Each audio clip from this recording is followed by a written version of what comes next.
Les gens me demandent, Emmanuel, est-ce que tu peux nous dire comment tu as fait pour choisir ton programme d'études au Canada? J'ai ri parce que c'est fut une décision douloureuse, une expérience difficile. Et dans quelques instants, je vais vous dévoiler des détails croustillants sur ma vie, je vous assure. Vous allez être étonné d'apprendre des choses que je n'ai jamais dites ici et là. L'objectif terminal, c'est que vous puissiez éviter les erreurs que moi-même j'ai commises. En fait, j'ai fini en biologie-chimie, diplôme d'état en biologie-chimie. Mon ambition était de poursuivre au niveau du Canada, pas forcément dans un domaine précis ou un programme précis parce que ce n'était pas encore clair dans ma tête. Mais j'ai pensé quand même à la médecine. J'ai même essayé quelques tentatives, mais ça n'a pas abouti au niveau de l'inscription.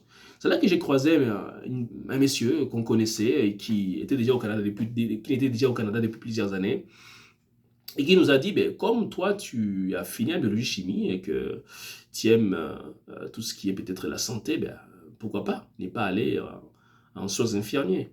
Donc, j'ai accepté volontiers de m'inscrire. C'est fut une décision très, très regrettable parce que quand j'ai commencé à étudier, vraiment, c'était douloureux. Le fait que je m'asseyais et les gens ne voulaient pas s'asseoir avec moi. Les gens ne voulaient même pas travailler avec moi. Même en stage, il y a une dame un jour qui me dit, je ne veux pas que tu me touches parce que tu es noir. Ça m'a choqué, ça m'a brisé intérieurement.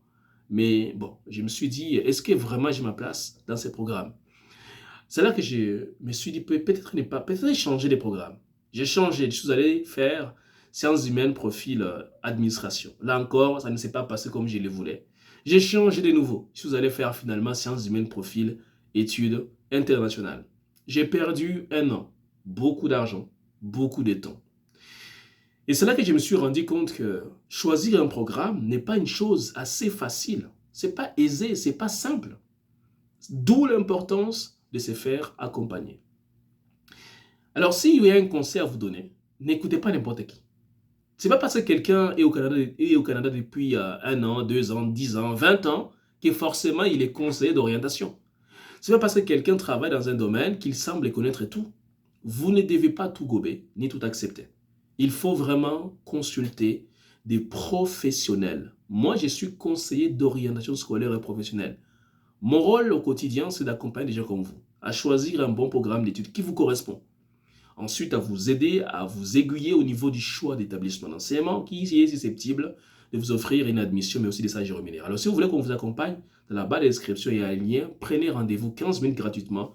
Il me fera plaisir de vous accompagner. Abonnez-vous si ce n'est pas fait. À bientôt.